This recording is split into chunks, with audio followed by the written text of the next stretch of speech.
Today's vanilla chai banana bread recipe features Bigelow vanilla chai black tea and is part of a social shopper amplification for collective bias and its advertiser. You can find my post and more about this product in the link below.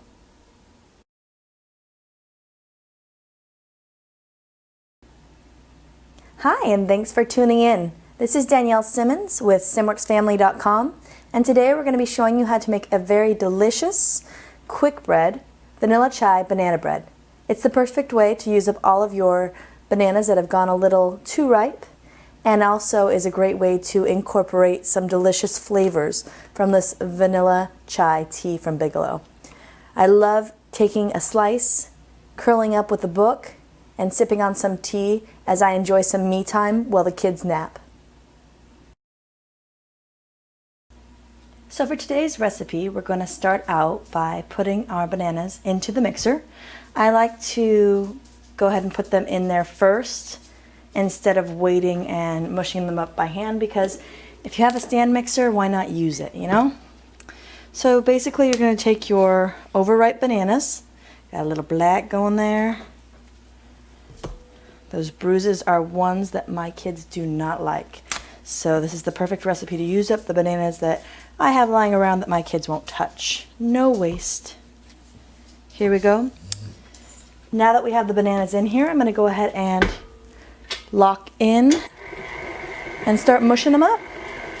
Now that our bananas are ready to go, we're going to go ahead and start adding all of the other ingredients in. I like to start out with the butter. You're going to be using 5 tablespoons of softened butter. You can also use melted butter if you have butter in the fridge that you need to soften up and it's a little too melted when you get it out of the microwave or wherever else you melt your butter. So I have the 5 tablespoons. We're going to go ahead and use 1/3 cup fat-free Greek yogurt. You can also play around with this, use vanilla yogurt, different flavors, whatever goes well with the spices and the flavors that we already have going into the bread.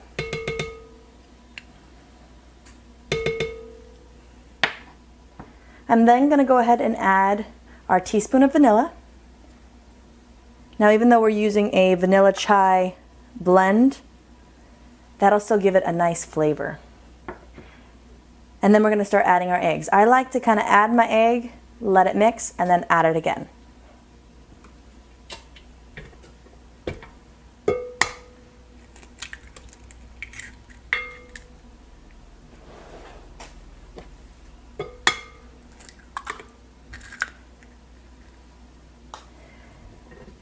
And because I forgot to go ahead and make the pause, I'm going to go ahead and get it all mixed up in here at once. Once all of the ingredients are combined, we're going to go ahead and grab our sugars and add those in. We're going to be using a 1/2 cup of brown sugar and a 1/2 cup of granulated white sugar. I haven't tried sugar in the raw yet, but my husband really likes it, so we might use that. Now that we have our banana mixture all ready to go, we're going to go ahead and start mixing our dry ingredients.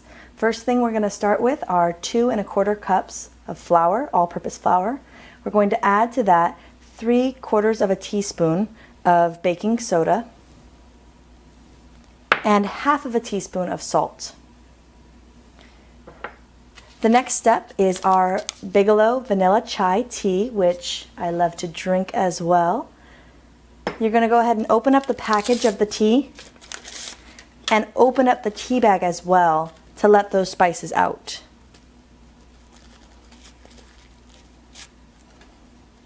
Just mix that all right in.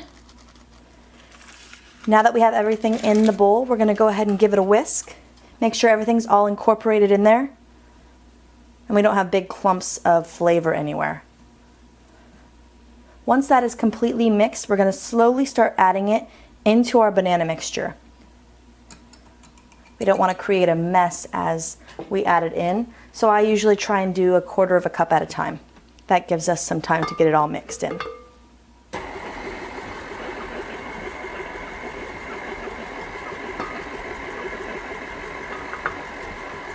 Now I'm using a great attachment for my KitchenAid mixer. It actually has little scrapers on the sides that scrape in all of that batter that gets thrown up on the sides of your bowl.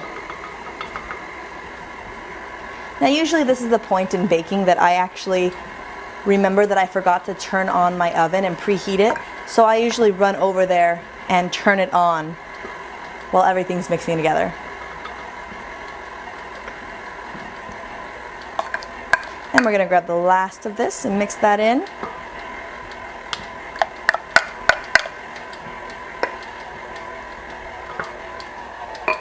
Every little drop. Now that everything is fully incorporated, we're going to go ahead and turn off the mixer and grab our pan for baking our banana bread. Once you have your baking dish, you're going to go ahead and butter the pan. I like to grab the leftovers of the butter that we included in our meal and just put it on all of the sides and on the bottom, making sure you get into each and every crevice and corner so that you don't have sticky banana bread.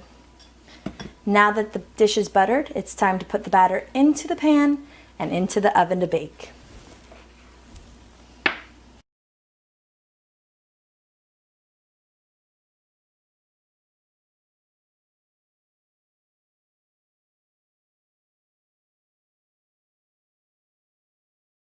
Now your bread is going to go ahead and bake in the oven from anywhere between 55 to 65 minutes, depending on your oven and the temperature that it's set at. That's why pre-setting that temperature is really important. So now that you've baked your vanilla chai banana bread, you're going to go ahead and take it out of the oven. This one right here took about 60 minutes to bake. Just poke it with a toothpick, make sure that it comes out clean, and then let it cool. I like to make sure that my banana bread cools completely before I serve it. But once it's completely cool, it's ready to go and fair game for anyone who wants a bite. I try and take a little bit of time for myself after I bake a delicious bread like this and enjoy a slice with a nice cup of hot vanilla chai tea before jumping in and letting the kids have a bit. Since it's nap time right now, I'm going to go ahead and enjoy my slice. For the full recipe and more, please visit my website, simworksfamily.com.